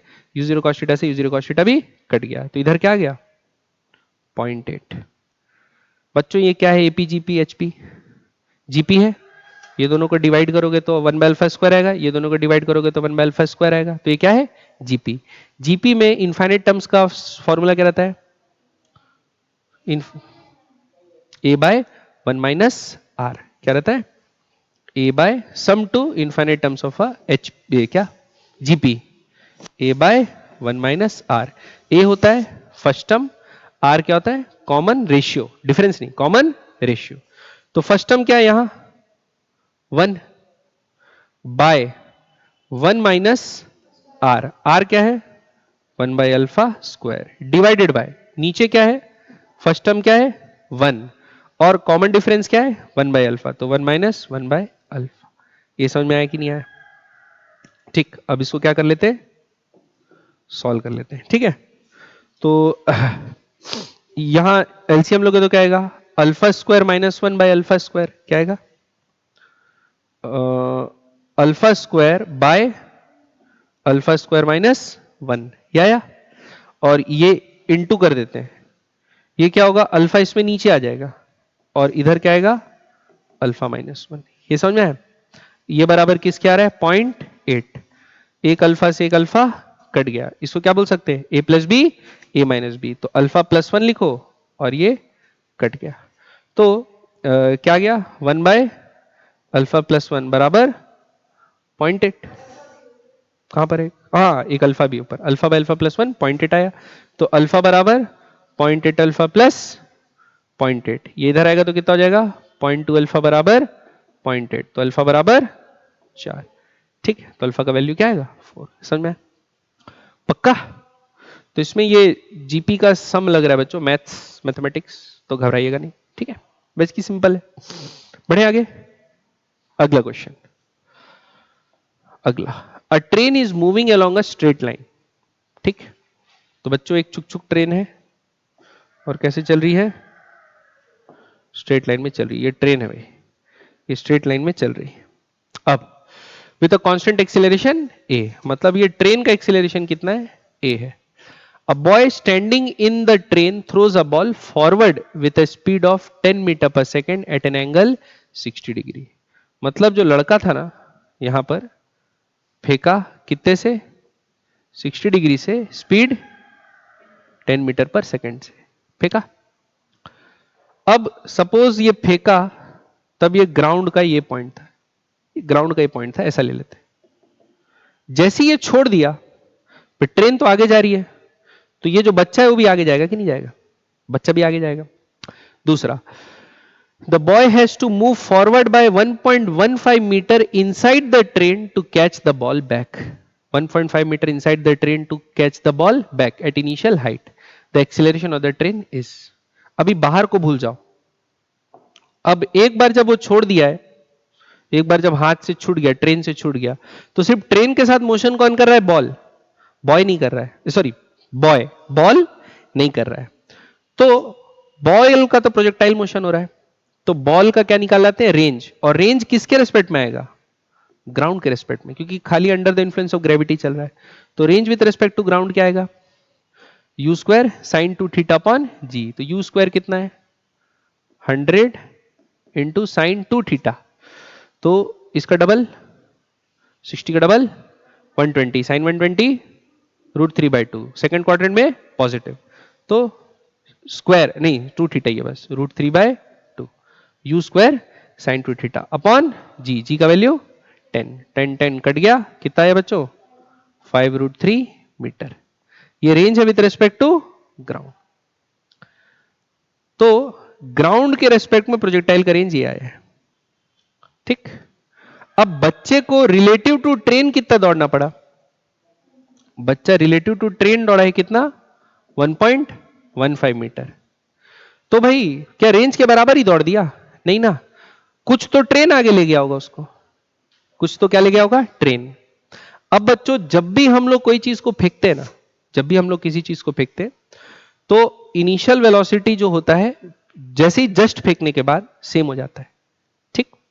तो हमको क्या करना है, जब फेंका और ये कितने टाइम में कैच किया होगा, सपोज टी टाइम में ये नीचे आया होगा, तो अपन क्या निकाल लेते हैं, टाइम ऑफ फ्लाइट, क्या निकाल लेते हैं, time of flight, time of flight क्या होगा 2u sine theta upon g, तो 2 into 10 into 2u sine theta √3/2 into g, तो कितना आ गया √3 सेकेंड, तो √3 सेकेंड में एक तो उसको हाफ AT स्क्वायर ट्रेन आगे ले गया होगा, यू नहीं लिख रहा हूं, क्या लिख रहा हूं, सिर्फ हाफ AT स्क्वायर, क्यों खाली हाफ AT स्क्वायर लिख रहा हूं, यू क्यों नहीं लिख रहा हूं, क्योंकि दोनों का जो हॉरिजॉन्टल वेलोसिटी होगा, जो ट्रेन का भी था और बॉल को फेंकते समय जो बॉल को मिल गया होगा वो सेम होगा, तो रिलेटिव जब निकालेंगे तो कट जाएगा, तो सिर्फ कितना ले रहा हूं हाफ AT स्क्वायर, आ रही बात समझ में, पॉइंट समझ में आएगी नहीं, इंपॉर्टेंट है, हाफ AT स्क्वायर प्लस 1.15, ये किसके बराबर होगा, रेंज के बराबर होगा, तो अपन क्या करते हैं 5√3 बराबर 1.15 प्लस हाफ इंटू 2 इंटू √3 का स्क्वायर क्या है 3। तो ये कितना आ गया 3। तो कितना हुआ? अच्छा ए नहीं पता है क्या? अच्छा ए तो निकालना है, तो सब चीजें पता है हमको, हम निकाल कुछ नहीं रहा। हाफ ए इंटू √3 का स्क्वायर का वैल्यू क्या हो गया 3। ठीक है, तो ये इस तरफ ले आओ, तो क्या होगा 5√3 माइनस 1.15, पूरे को इंटू 2/3 कर दो, तो ये क्या आ जाएगा बच्चों? ए का वैल्यू। तो ये बराबर क्या होगा? √3 का वैल्यू कितना होता है 1.732, माइनस करोगे तो लगभग 5√3 की वैल्यू कितनी आई? 8.65 माइनस 1.15 इंटू 2/3, माइनस करोगे तो कितना आएगा? सॉरी 7.5 इंटू 2/3, 3 कितना था? 2.5 इंटू 2, तो लगभग कितना आ जाएगा? 5। समझ में बात? तो इसका आंसर क्या होगा बच्चों? 5 मीटर पर सेकेंड स्क्वायर। ये समझ में आया कि नहीं आया हाफ ए टी स्क्वायर क्यों लिए? आप ऐसा सोच सकते हैं कि भाई ट्रेन तो चल रहा होगा तो UT plus half A T square लेना चाहिए, भाई ट्रेन तो UT plus half A T square, initial velocity zero थोड़ी है। लेकिन जब आप किसी चीज को ड्रॉप करते हैं, जैसे सपोज आप गाड़ी में बैठे हैं, गाड़ी चल रही है, तो आप गाड़ी से एक बॉल ड्रॉप करते हैं, तो बॉल जमीन पे ही नहीं गिर जाएगा भाई, जो वेलोसिटी आप ड्रॉप किए, तो जिस बॉडी पे आप बैठ के ड्रॉप किए, जो आपका वेलोसिटी था, बॉल को भी उतना इनिशियल वेलोसिटी मिलता है। भले एक्सीलरेशन ग्राउंड के हिसाब से हो रहा है, लेकिन इनिशियल वेलोसिटी उतना ही मिलता है, इसलिए हम लोग खाली हाफ ए टी स्क्वायर। याद रहेगा कॉन्सेप्ट? पक्का? बढ़े आगे। अगला ये, अब ये जो क्वेश्चन है बच्चों, ये बड़ा क्या है? कंट्रोवर्शियल। इसके दो दो आंसर है। कितने आंसर? दो। ऑफिशियल आंसर जो है, वो जो जेई एडवांस वालों ने, एनटीए तो नहीं, उस समय पता नहीं क्या था, तो जो आईआईटी जिसने पेपर बनाया था, वो लोगों ने 8 सेकंड दिया है, जो ऑफिशियल आंसर है। ठीक है, और उसका एक्सप्लेनेशन भी दिया है। लेकिन इसको अगर अपन सॉल्व करेंगे इसके डायग्राम के हिसाब से, तो वो गलत है। ठीक है, फिजिकली गलत है। कैसे, वो देखते हैं। तो गलत आंसर भी बताएंगे, सही आंसर भी बताएंगे, इसको एनालाइज करते हैं क्यों। ठीक है, देखो, तो एनटीए ने जो आंसर बताया, एनटीए नहीं, एनटीए बोल रहा हूं बार बार, एनटीए तो अभी आया है, जो उस समय, उस जमाने में, पुराने जमाने में जो आईआईटी बनाया पेपर, तो उस समय क्या था, उन्होंने क्या बोला, भाई ये आपको दिख रहा है ये रॉकेट, ये रॉकेट के एक एंड से बॉल छोड़ रहे हैं, हाँ ये दीवार है ही नहीं, बोल दी। क्या बोल दी? ये दीवार नहीं, हम तो सोचे ही नहीं थे दीवार है करके।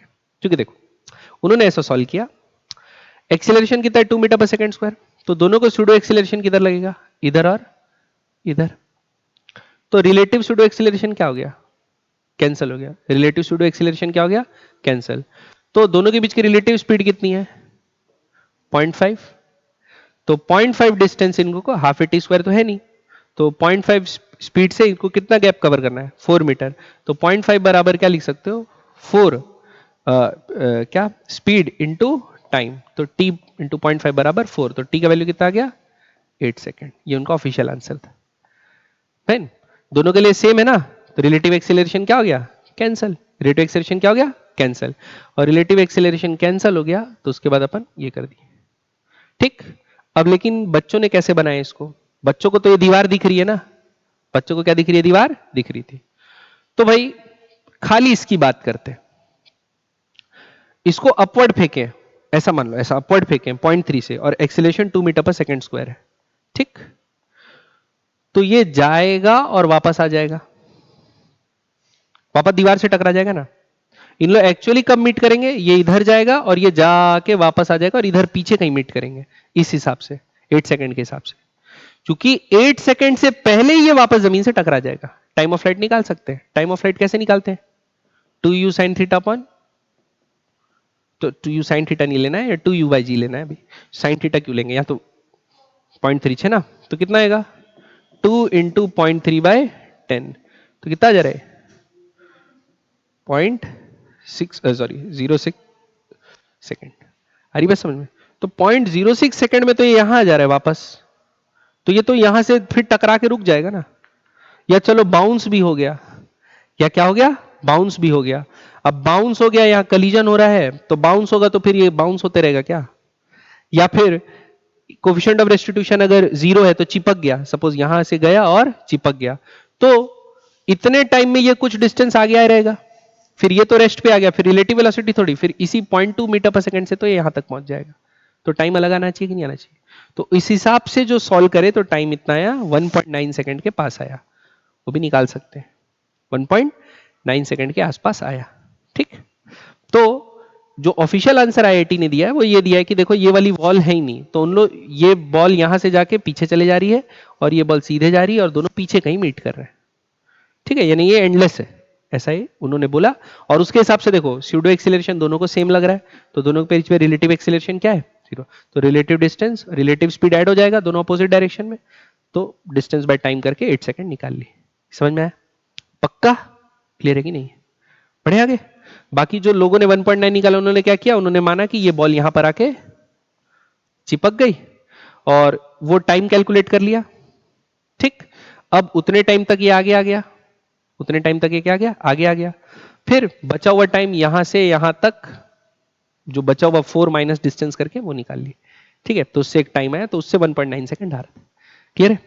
तो दोनों ही आंसर सही है, एक में दीवार कंसीडर हो रहा है, एक में दीवार कंसीडर नहीं हो रहा। और दूसरे में एक और कंसीडरेशन हो रहा है कि ये जो वो है क्या बोलते हैं, बाउंस नहीं हो रहा, वहां चिपक जा रहा है। ठीक है, आगे बढ़े। हाँ, कांस्टेंट है ना वो तो। नहीं, 0.2 नहीं लेंगे, वो तो स्यूडो एक्सेलरेशन लग रहा है ना, तो 0.2 के हिसाब से वो बढ़ेगी, 0.2 plus half A T square होगी। इसके लिए माइनस हो रही है, इसके लिए तो प्लस ही होते जाएगी, नहीं बढ़ते जाएगा वेलोसिटी। स्यूडो एक्सेलरेशन इसके लिए तो इसी तरफ है ना, तो जिधर वेलोसिटी है तो वो बढ़ते जाएगी। ठीक है, बढ़े आगे। अगला अगला question, a particle of mass m is projected from ground with initial speed u0 at an angle alpha। ठीक है, तो एक प्रोजेक्टाइल है जिसको कितने से, u0 से at an angle alpha project किए। ठीक है, at the highest point of its trajectory it makes a completely inelastic collision with another identical particle was thrown vertically upward from the ground with the same initial speed। ठीक, तो ये particle जब अपने highest point पे आया तो एक दूसरे पार्टिकल को कहां से फेंके, जमीन से फेंके, विथ स्पीड u0, और वो इससे क्या हो जाता है, कोलाइड। ठीक है, तो इसको u0 eight an angle alpha भेजे हैं और दूसरे eight the highest point of its trajectory it makes a completely inelastic collision with another identical particle which was thrown vertically upward from the ground with the same initial speed u0। The angle the composite system makes with the horizontal immediately after the collision is। तो बच्चों highest point पे इसकी velocity क्या रहेगी, u0 cos alpha, टकराने से पहले। इसकी क्या रहेगी, ये तो निकालना पड़ेगा, v square is equal to u square minus 2a s, इसकी निकालनी पड़ेगी ना। तो v स्क्वायर का वैल्यू क्या रहेगा, इनिशियल वेलोसिटी क्या थी, u0 square minus 2 into acceleration कितना, g इंटू s। s क्या है, मैक्सिमम हाइट, हाइट का फॉर्मूला क्या है, वो इसके हिसाब से लिखेंगे, कितना होगा, u square sine square theta upon alpha, क्योंकि अल्फा दिया है, sine square alpha upon 2g। तो ये दोनों क्या हो गया, कैंसल। तो v स्क्वायर का वैल्यू क्या आया, u0 square 1 minus sign square theta क्या होता है, cos स्क्वायर थीटा। तो v स्क्वायर कितना आया, u0 cos थीटा, क्या है u0 cos थीटा। हरी बात समझे।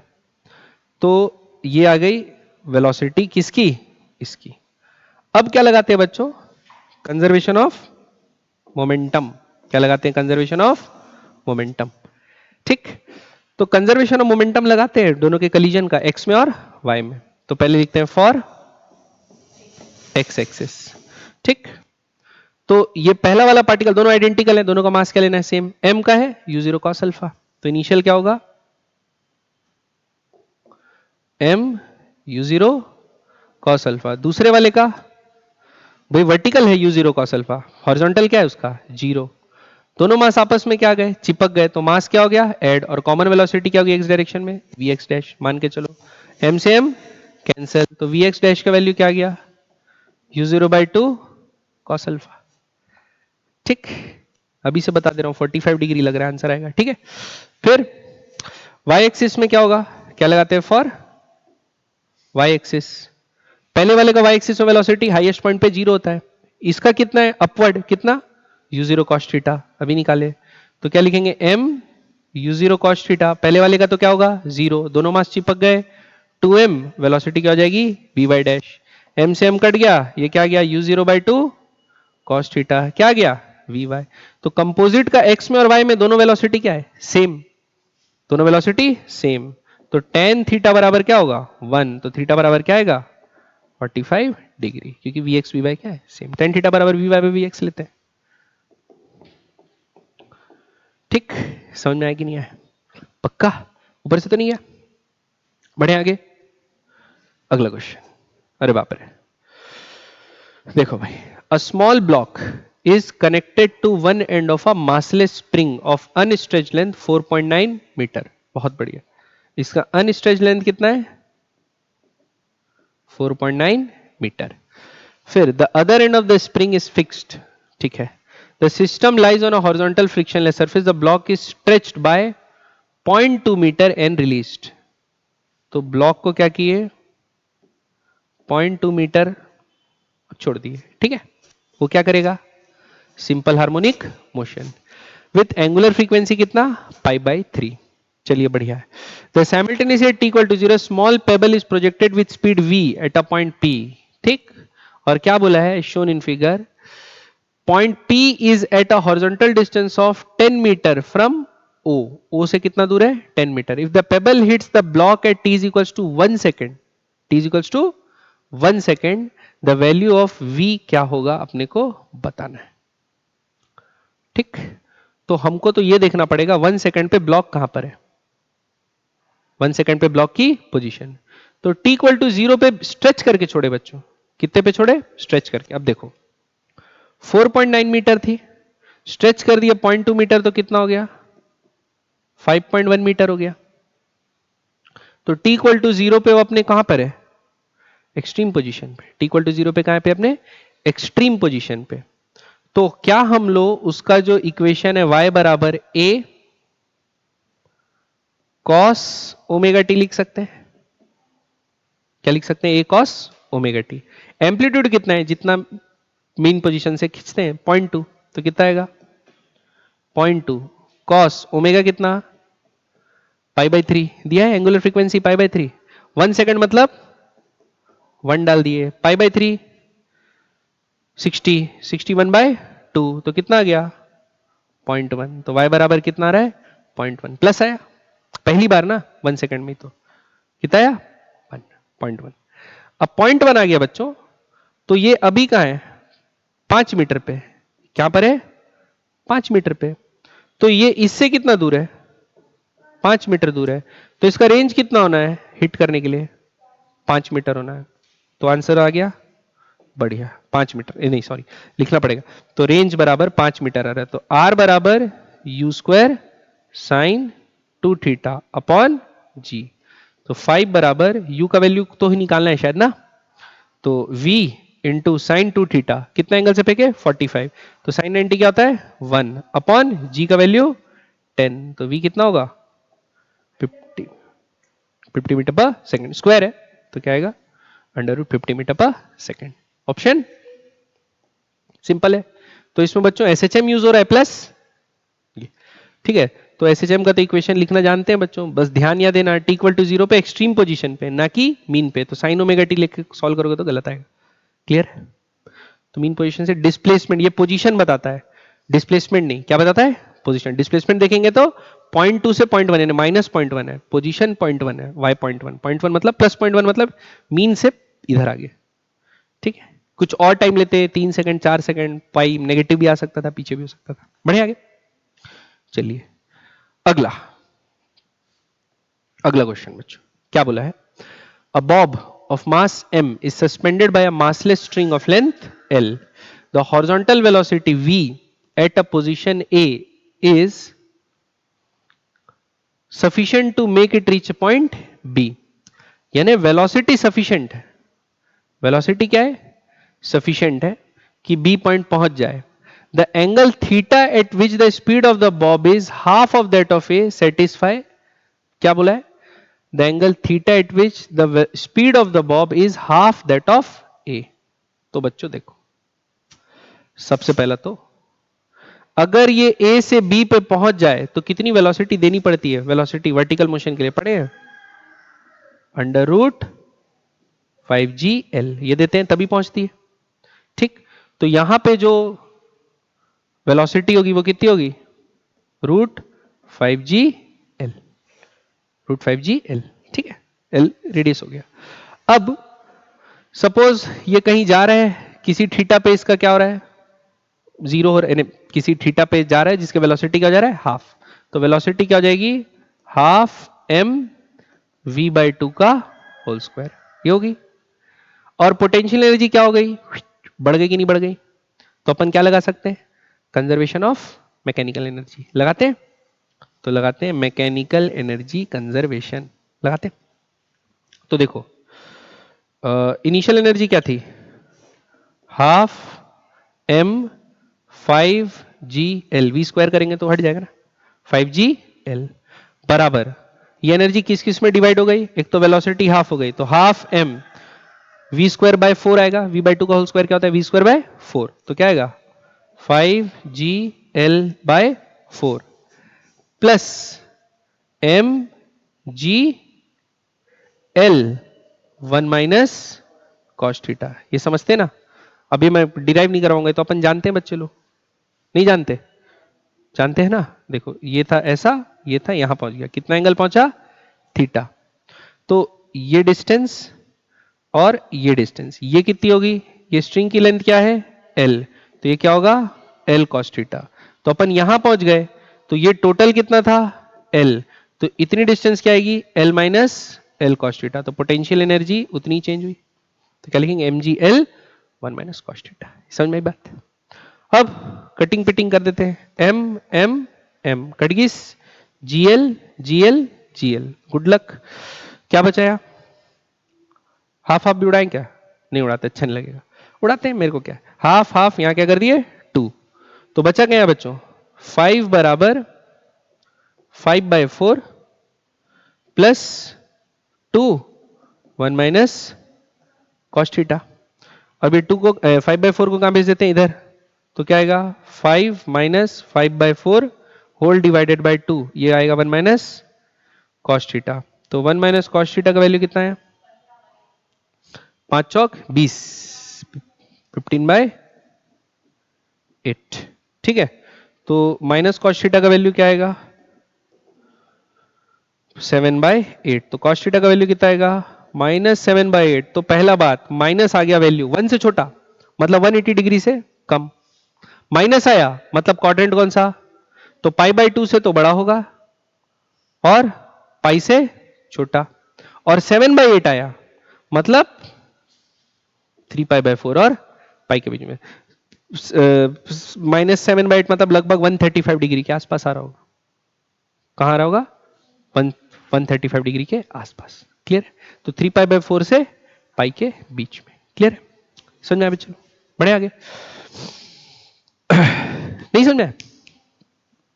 चलिए अगला क्वेश्चन क्या बोला है देखते हैं। assertion reason, for an observer looking out of the window of a fast moving train, the nearby objects appear to move in opposite direction. सही बात है। while the distance object appears to be stationary, ये बात क्या है? सही है। ऐसा चांद को देखते रहते हैं रात को बाइक चलाते समय, तो ऐसा लगता है ना चांद तो अपने साथ साथ चल रहा है, लेकिन आजू बाजू में जो लोग हैं वो पीछे जा रहे हैं, या ट्रेन पेड़ पौधे क्या जा रहे हैं? पीछे जा रहे हैं। चांद लेकिन दूर है, तो ऐसा लगता है ना अपने साथ साथ चल रहा है।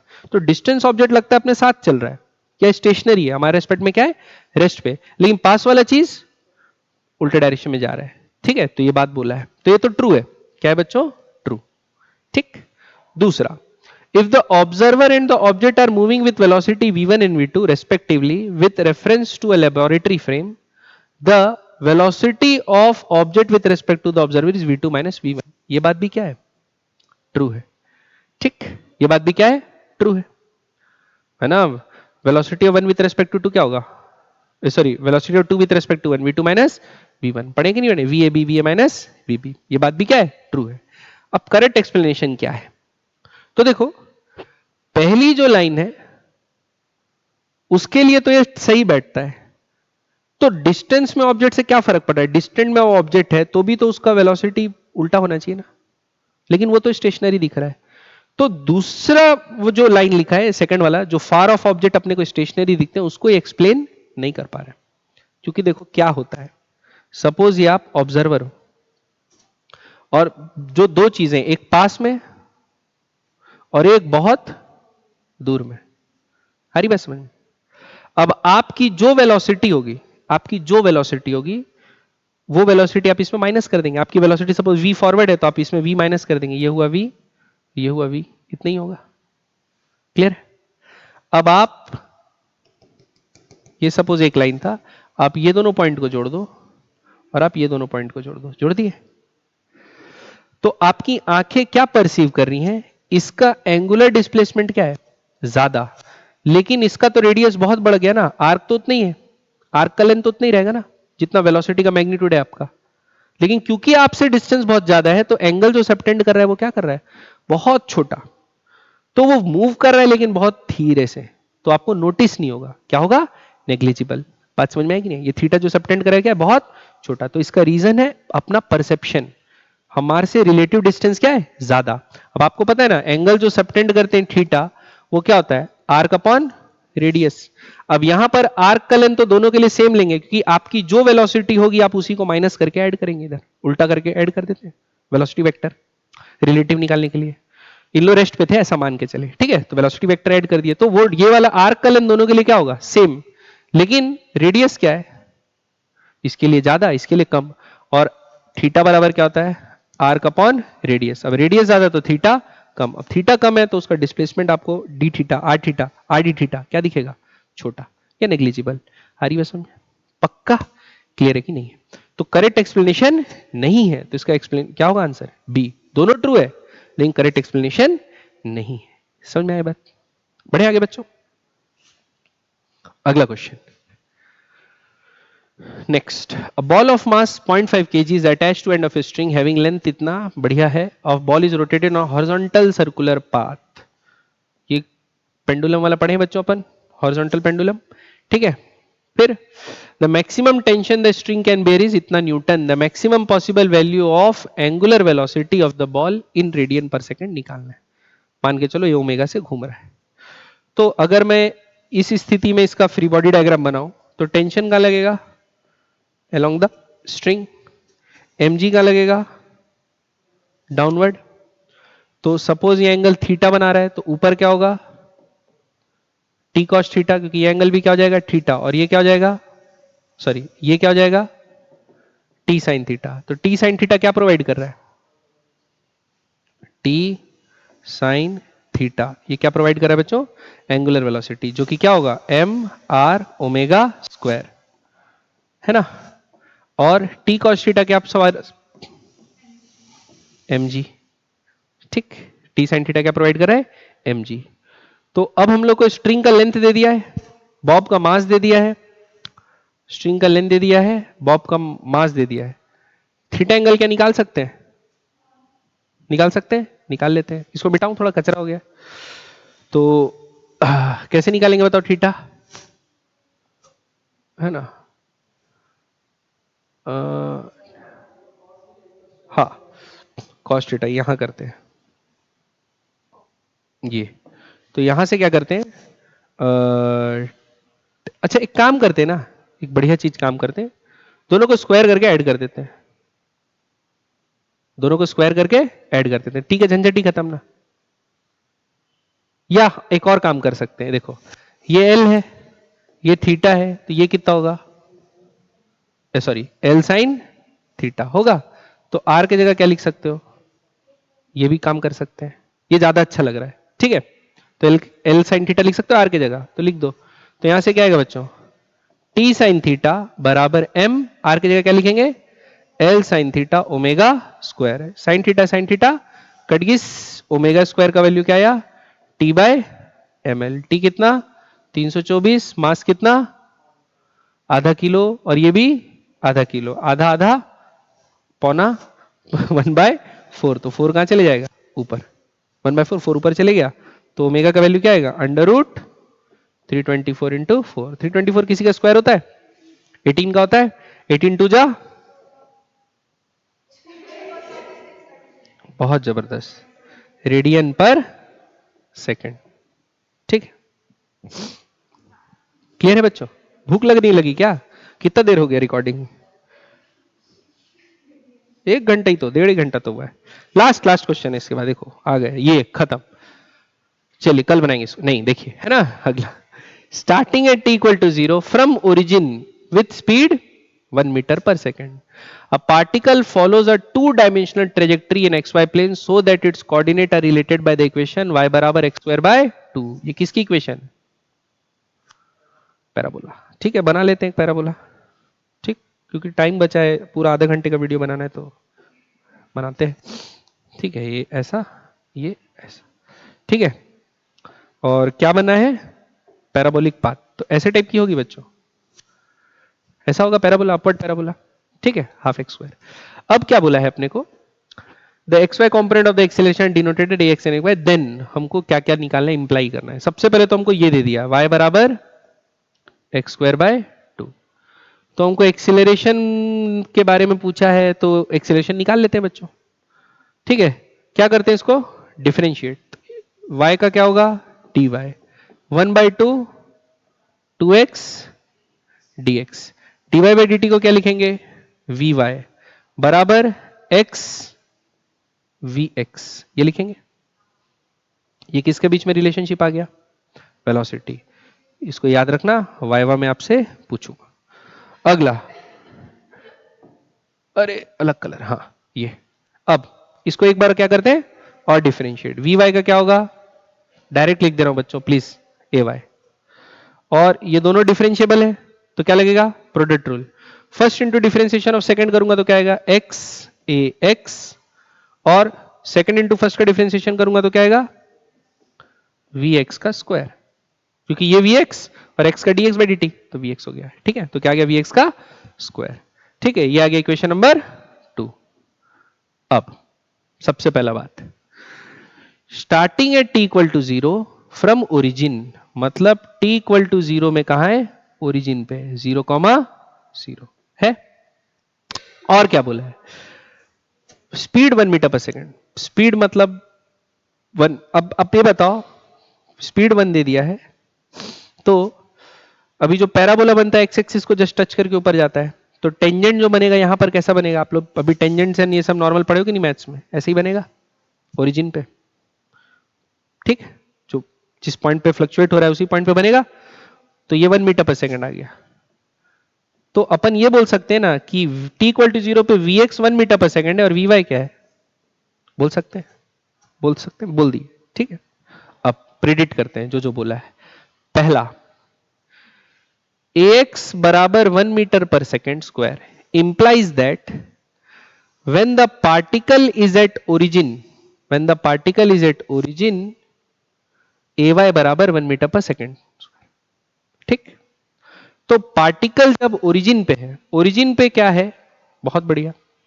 तो ओरिजिन पे वी वाई क्या है? देख रहे हो ना, 0 डालोगे तो क्या आएगा? 0। ओरिजिन पे वेलोसिटी y क्या है? 0। वेलोसिटी x क्या है? 1 मीटर पर सेकेंड। और ax कितना होगा? ये अपने को यहां से निकालना पड़ेगा। तो 0 डाल देंगे, ये क्या डाल देंगे? 0। ये भी 0 है, वो 1 है।